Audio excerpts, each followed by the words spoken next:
Welcome, Sydney. We are so excited to have you on the Under the Hat podcast and just to feature you as one of the Player of the Year Spotlight series. So we're super excited to have you on today.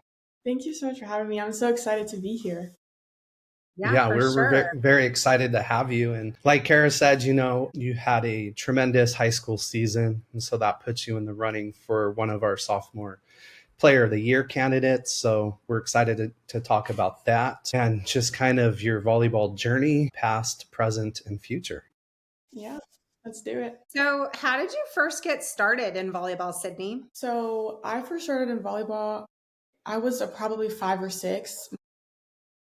It took me a while actually to get to volleyball. I was doing so many other sports. I did basketball, I did softball, gymnastics, I did a little bit of swimming, and then I felt like all of it I just was kind of going through the motions, and then I got to volleyball and I was like, no, this is my sport. And so I did CYO or C's for a little bit. And so I did that. And then when I was 9, I went to Impact and I was there for 2 years and I was playing up a year, I think. And so then after 2 years at Impact, I went to Alamo and that's where I am now. Gotcha. How'd you kind of get introduced? Did a friend say, hey, you have to come to this clinic? Was it somebody in your family? Did you just see like a sign and say, I have to do that when it comes to volleyball? Okay, so my mom played volleyball in college. And so she has, with one of her old teammates, she was like, Kaya Teal, she's at UNLV right now. She kind of introduced me to everything because I was at Impact for a while and they're like, come over to Alamo, it's a great club. So I went to Alamo and then I just like kind of blossomed because at Impact I was just like a setter because I was younger and I wasn't obviously as tall. So I was a setter at Impact and then Kaya Teal's mom Leslie was like, hey, you should come to Alamo. And obviously my mom was another big part of that just because she played for so long. She's like an all-American right side and setter, so she helped me get into that too. That's awesome. Where'd your mom play? She played at St. Mary's. Oh, okay. In California? No, here. St. Mary's here. Got you. Yeah. When did you realize that you were gifted, that you had a talent for this, and you could compete at a high level? I think it was probably pretty recently, actually. I think I really found more confidence beginning of freshman year whenever I was playing because I was so nervous to play high school because I'm 5'9", 5'8", and there's these 6-footers, 6'3" people I'm playing against. So I feel like once I hung with them and realized I could I could play across the net from them and hold my own, that's probably when I figured out I was doing good in my sport. It's awesome. um, when it came, you said you started off setting. When did the hitting begin? So I started hitting the first time I moved to Alamo. I had a session with Coach Vivens, and she was the 12s coach. And I just had a hitting session, and I think she saw something in me. So I just kept going to her and kept working on my hitting. And that's just probably when I first realized I could probably be a hitter because she told me, she was like, you can jump. And I never knew that because I was always a setter. Really? She's like, yeah, you can jump. So we just kept working on my form, and I feel like she's such a great coach and I loved her so much and I still love her. I'll still go back to her and do lessons just because she's so good at what she does and she has so much great knowledge to give to everyone. Do you do any sort of jump training? I do. I have a strength and conditioning coach.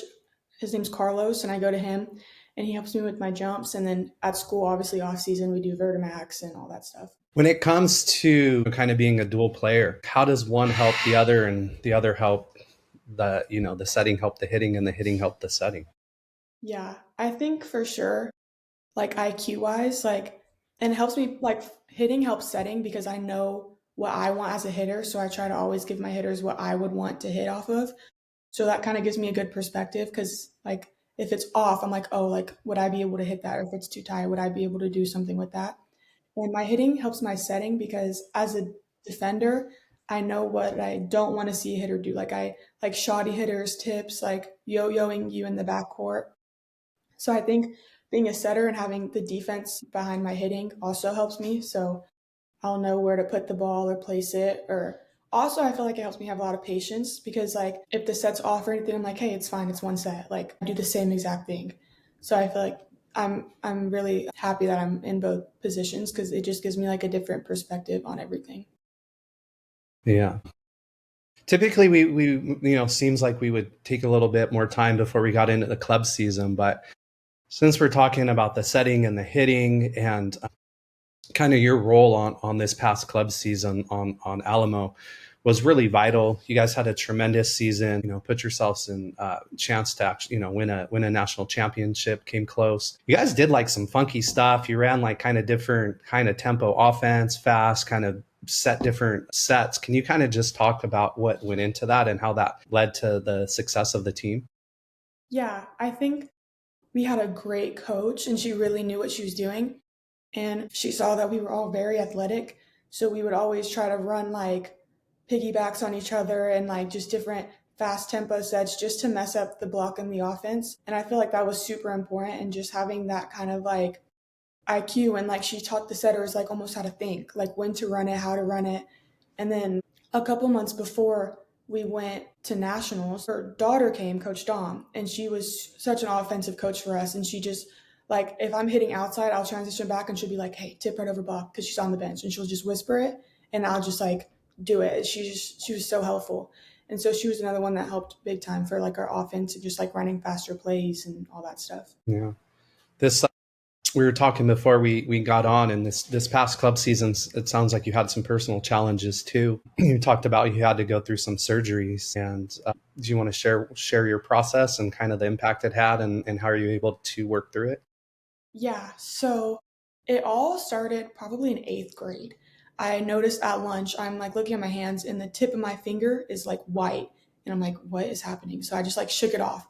So I keep like going on about a year later, and we're trying to figure out what this is like this whole time. And we all thought it was just like some little hand syndrome I had, nothing big.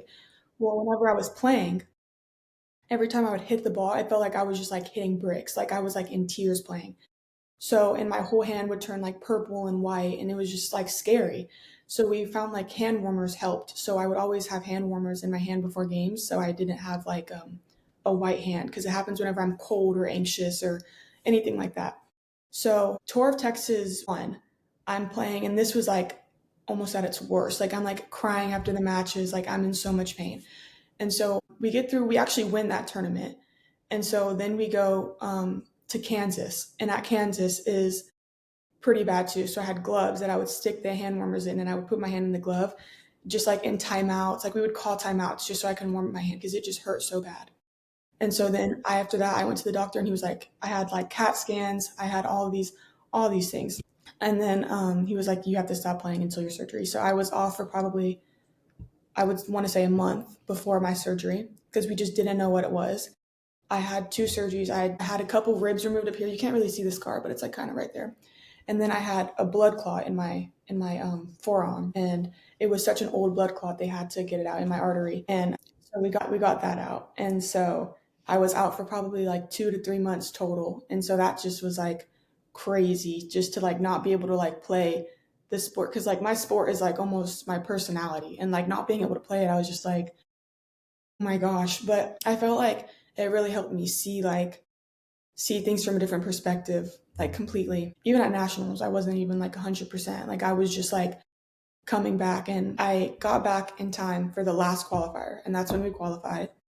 And so then we went to nationals, and then we got third. So yeah, it was a long season, but I think it helped me as a player just realize my love for the sport and just like remind me of everything that like the whole reason I started. Were you scared? Were there moments where you were uncertain as to whether or not you were going to make it back, or did the surgeon feel really confident that you were going to, persevere and come back? No, I was definitely scared. There was definitely like a part in everyone's brain that's like, well, if this surgery doesn't help, like, and we need to put a bypass in her arm or in her shoulder, like, I wouldn't be able to play anymore. And so he was even saying, like, even now, like, they couldn't get the whole blood clot out because it was so old. So I had to, like, they're saying, like, my body's gonna make collaterals, but if it doesn't and it, like, gets bad again, I probably won't be able to play. But so far we're doing good. Like it still gets a little white, but it doesn't hurt. So I was definitely scared. Even just on the skill side, I was scared like those 3 months were just gonna like push me so much farther behind everyone. But I think I just worked really hard just because I was like I refuse like to let this like get the best of me whatsoever. Just because like I don't know, I've worked so hard, and so I was definitely scared, but I was more determined to like not let it, um, like not let that be the end of it. Went into the physical therapy part in terms of your recovery coming back when you were in the off. Obviously you had surgery in your arm and up in your shoulder, right, essentially. Yes. So in those few months, were you doing lower body stuff just to keep your lower body going, doing any sort of sprinting, or did they want you like completely down because of the blood clots and things of that nature? Did they want you just totally resting?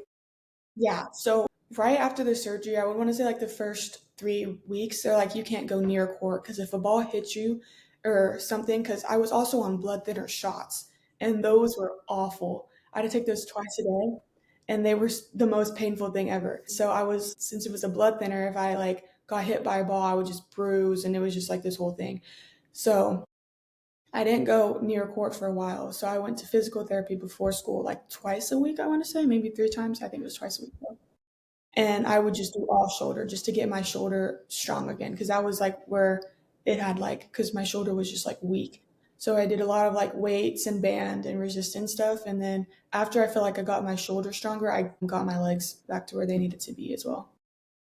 What point when you came back did you feel like, okay, I'm back? Was there a moment where was there a certain play? Was it in practice in a match? Was there something that happened that just kind of eased you and relaxed you and kind of felt like, okay, I'm back. I'm good now. Yeah, it was probably one. I don't even. It was probably in one of the tournaments. I don't remember what tournament it was.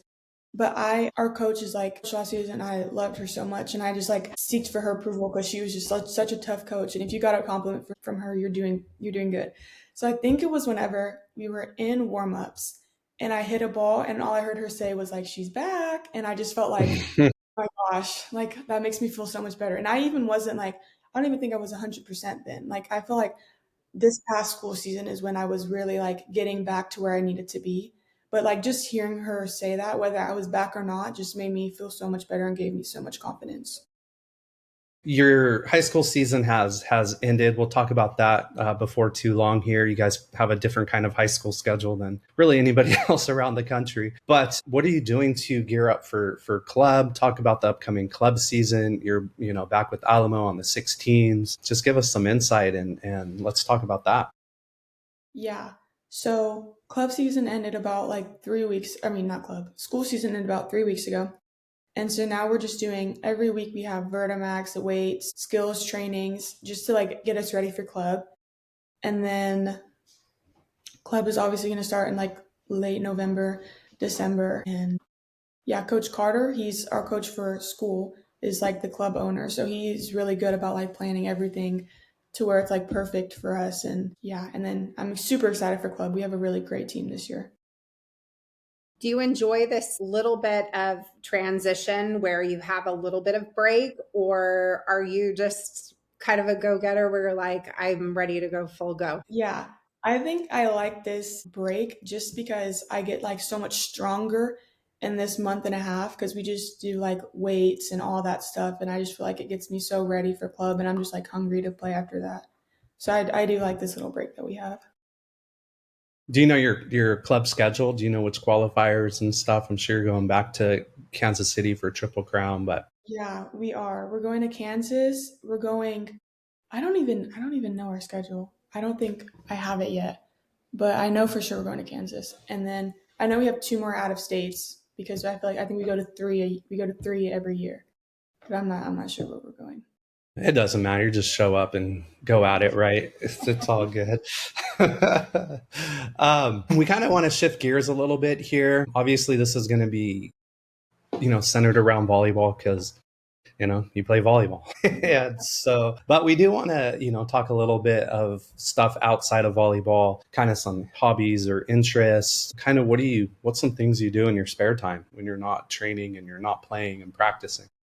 Yeah. I love to like bake things and just like be kind of like crafty and stuff. Like I feel like that's super like relaxing, and I'm obviously 15, so I'm starting to drive, and I just will drive everywhere I can go. And once I get my license, I'll definitely be driving a lot and just getting all this stuff so I can bake. And I love watching movies, like having movie nights and stuff. I think that's super fun. But yeah, that's pretty much it. What type of movies are you really into? I love scary movies. I love being like scared, like jump scared. I like comedies too. I like to laugh. If you could collaborate with any brand for an NIL deal, who would it be and why? Okay. Let's see. I love fashion. I love like clothes and stuff. And I would probably say maybe White Fox. They're like a little boutique. I love their clothes. Skims is super big right now, so they would be a good one. And obviously like any car dealership because I'm gonna be turning 16 and I want a car. So something along those lines. Just because I feel like that would be super cool to do ads with them and endorsements and all that stuff. Yeah, cool. Do you have a certain type of commercial that you could envision that you would do? Like when you think about White Fox and strutting their stuff, what would you do, Sydney? No, like that's such a good question. I don't know. I feel like if I were to do anything, it would be like on my social media, like on a TikTok, on an Instagram, and just like wearing all the clothes or having a volleyball in it somehow. But yeah, or like a commercial would maybe be like me wearing one of their clothes or one of their sweatpants and like peppering with someone or something along those lines.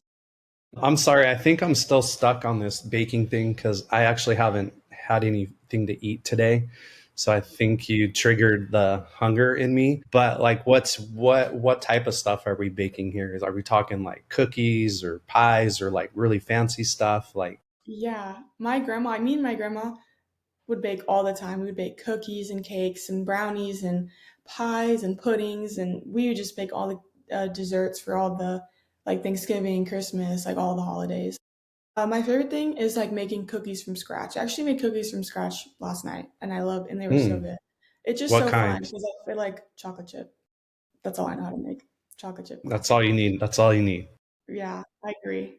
But I feel like also baking is like so much fun because I feel like I like baking, but I'm not good at it. Like the end product is good, but I'll put like the wrong thing together and it's just like fun and it's just like funny. It's like I don't know, like I'm just so bad at it, but it turns out good.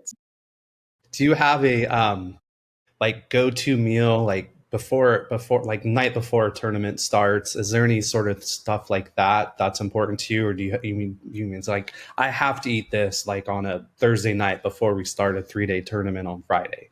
Yeah. Anything like that?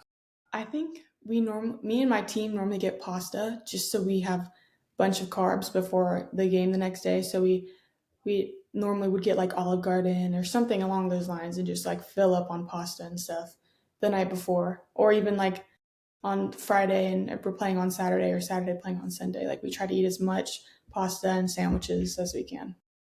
Any volleyball superstitions? Any like rituals you got to do before playing to get yourself ready? Yes. So me and a couple girls on the team will like pray before every game. Like during warmups while the other team is hitting, we'll like stand off to the side and someone will like watch, like we'll stand in front of us so we don't get hit by the balls and we just like pray really fast. And then I feel like there's another thing. That's all I can think of. We definitely do the prayer. We listen to music on the way to the convention center just to get ourselves like in the right mindset. And yeah, that's it. The prayer. Who's on that playlist? Ooh, SZA for sure. Probably Drake. Probably Daniel Caesar. All those people. I love this. I love this artist. Let's see. We've asked that. Was there something you aspired when you were younger? Was there something you aspired to be when you grew up? Ooh, like volleyball wise or just like as like a person? Either Okay. I think I definitely or wanted, both. yeah, I think I definitely wanted to be a college athlete. I wanted to just be like known for volleyball.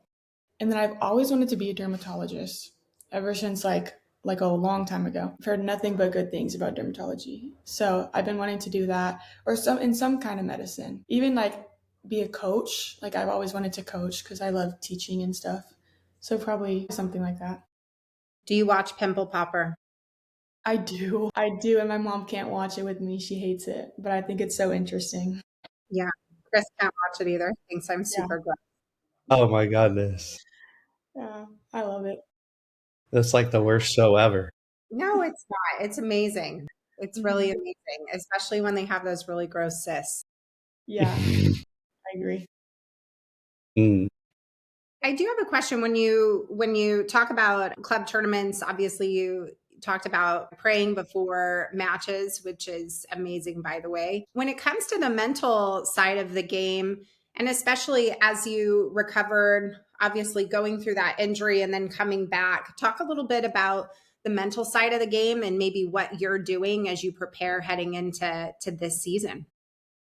I think I psych myself out before every game. I'm a big worrywart, but when I'm on the court, I'm very like calm and steady. Like, okay, we got this. Like, and I feel like I'm not a big cheerer, but I'm very big on like calming everyone and like calming the storm and just trying to be like, okay, like we're fine, let's go. I think definitely before every game, I'm just like, okay, like just play your game. What's the worst that's gonna happen? Like you're fine. Like I just have to talk myself off the ledge. And my teammates help me a lot with that too. So I'm very thankful for them.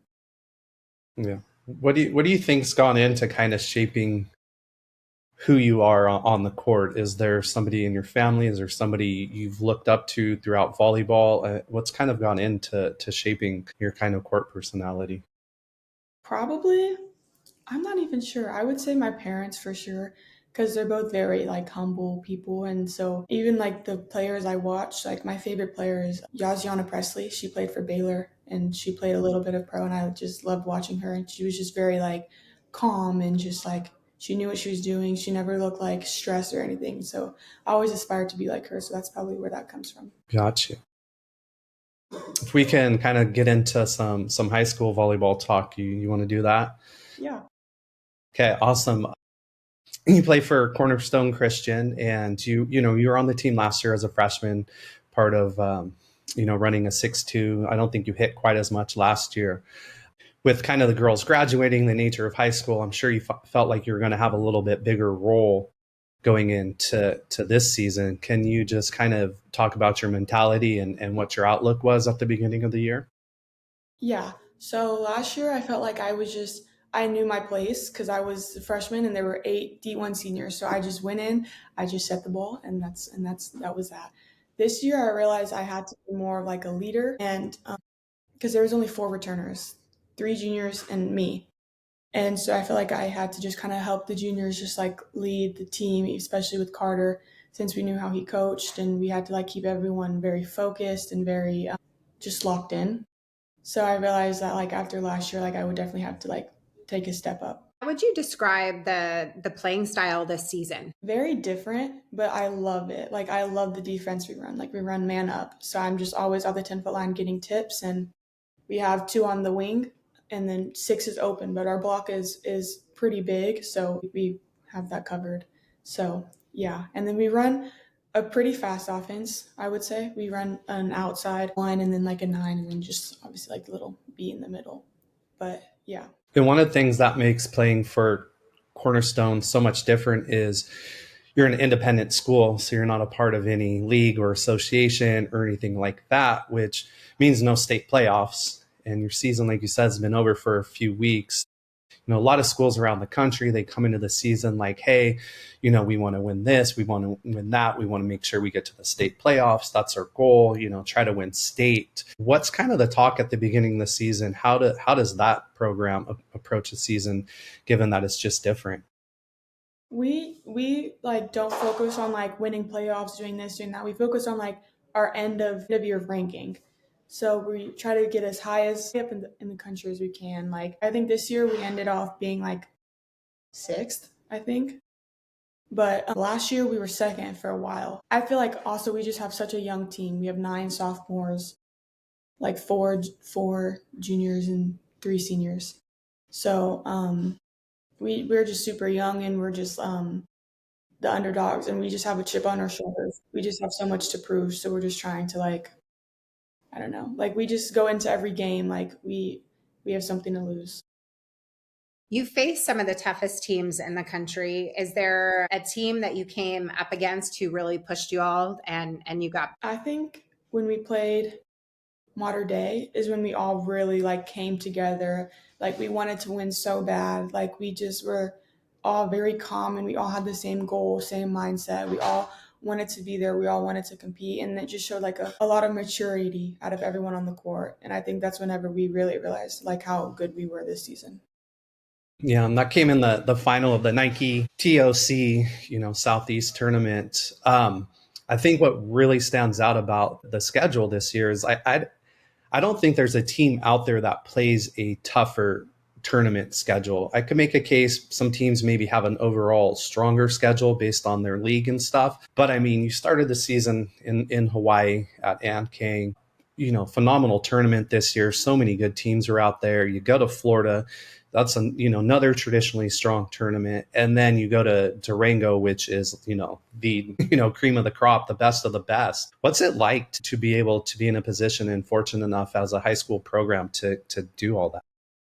It's super exciting and it gives us so many different like levels of play. Like we went into Hawaii and we had like one practice and so we were just like we didn't even have a lineup yet. Like we just went in wanting to play. And so we went into Durango, we went into Florida and we were just like trying to win. Florida we had more practices and so we were doing a lot better. And in Durango we just had these giant teams and we were like sophomores and this is like 10 seniors and we're just like, oh my gosh, like we're playing like college teams at this tournament. But it's super exciting because it just helps us grow so much and we just take it all in. What was the trip to Hawaii like this year? What kind of stuff do you do, when you're not in the gym playing in the tournament? Did you guys get to do any sightseeing, hanging out?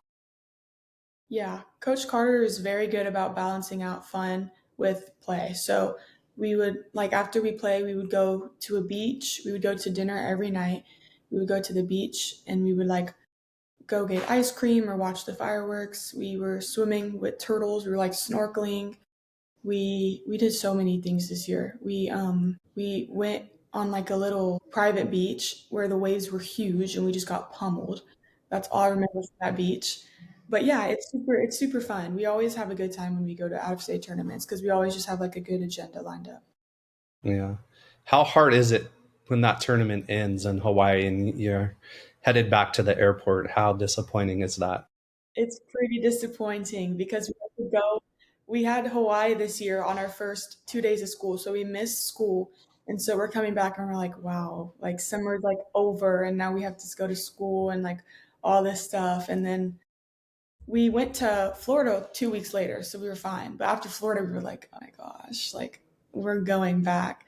And so we're all of us like have like a joke. We're just like, take me back to Hawaii, like just take me back, like we're done. So yeah, it's pretty disappointing coming back. Would you say that's your favorite time of the season, or what were some standout memories you're going to take from this past high school season? Probably, yeah, I would say going to Hawaii, going to Florida. Those are my two favorite tournaments.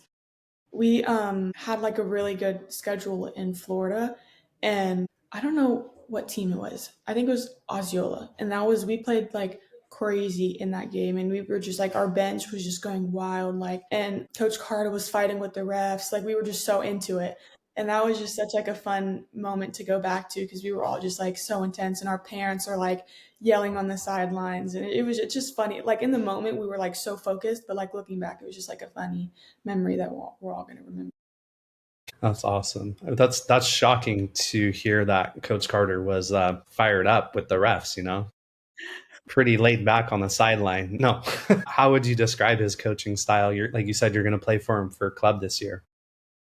Yes, so he's the club owner. So we play we don't know who our club coach is yet, but he's our club owner. But playing for him is just like so much fun. Like he's we all just like mess around with each other. He bullies us, but he also loves us to death. And so it just like we're all very balanced and we know how to like stay focused but also like joke around with him and he's very intense on the sideline, but at practice he's very like, okay, like calm down. Like he doesn't like he's not a super crazy like running this that that. Like no, he's very do the drill, get to the point, mentally focus. But when we're in games and something happens, he's going to vouch for us. So I think that's really nice. As we start to wrap up here, Sydney, what would be some advice that you would want to share with a younger player who looks up to you? Probably just play whatever position you want to play. 6 foot to be an outsider, or you don't have to be like you just if you want it enough, you can do anything with what you're given height wise. Like I don't know how many times I was told like, man, like if you were 6 foot, this is it, and I'm like, no, like I'm 5'9", 5'8", and I'm doing fine. So I would probably just tell all the like ones who look up to me, or you can do two positions. Like you don't just have to be a setter, and you don't just have to be an outside. Like do what you want to do. Sunday afternoon, what's on tap the rest of the day? What's the rest of your day look like? I do have a private at 2, so I will be going to that after this, and then I have some family in town for my dad's birthday, so I'll probably just be hanging out with them for the rest of the day and just eating and just chilling. Is this the Well, happy reason? birthday to dad. Yeah, happy Hmm. birthday, Dad, tonight. So actually, yeah, kind of, because we were like bored, and I was like, well, let's make some cookies. And so I looked up a recipe, and I made the batter. I'm like, how many does this make? And I'm like, oh, it makes 4 dozen. So now we have 4 dozen cookies just laying around the house for everyone to Mm, eat. that's awesome. Is it a going out to dinner type of night, or do you guys do like stay home and there's something special you cook to celebrate? Yeah, we definitely stay home. We're not big like parties at the house. Like we're not big on going out and going places. Love that. Yeah, so we just cook here and eat here. So and everyone just comes over to our house. That's special. It's really cool. Are you Yeah. going to have a big cheering section when you end up in college, Sydney? Do you have family that is coming to represent? Yes, I think I will, depending on where I go, for sure. But I definitely have a big family behind me that support me so much. Awesome. Are you excited about the recruiting process this year, or nervous or anxious, or how do you feel about it? I'm feeling all the feelings. I'm so excited, but I'm also like, oh my gosh, like I'm like, can it just happen already? Like I can't, like I just need it to like get here already. I'm so nervous, but I'm anxious, but like excited, anxious. It's an exciting time. You want to take it all in and breathe through it and really evaluate and try not to feel the pressure. Try and really think about what's going to be best for you and what's going to be best for your future and your career. Yeah, what kind of coaching style you really thrive in. That's a big one. Really Yeah, understanding, especially as a setter, like who's working with the setters on the team and how do you vibe with that person? yeah. Well, anything else that you have, Chris, as we wrap up here? No, I've just really, really even enjoyed this. I know sometimes it can be tough to come on and talk about yourself and kind of share things that are going on. So I just always really, really appreciate being on this side of it and not having to talk about myself a lot. But yeah, very grateful when people come on and share and open up. So, just thank you again so much. Thank you for Sydney, having I will share though that he enjoys talking about himself at home. So while he doesn't enjoy talking about himself on here, me. he does enjoy, yes. And he enjoys his celebration. The Dodgers are playing Mm, right now, and that's his go-to team. So we get a lot of dancing here as they start, nice. and a lot of yelling at the TV. Yeah, Love So, it. well, we do. What do you want me to say? well, thanks so much for Guilty. having us and joining us today. This was awesome, and we really look forward to seeing you this club season. We'll obviously see you, I'm sure, at the tour because I think you guys do the tour stops, and then we'll see Yes. you at Triple Crown. It's going to be awesome. Yeah. Yes, I'm Yeah, so just wish excited. you the yeah, we just wish you the best of luck with it all. Yeah. Thank you. All right, y'all. Thanks for joining in today.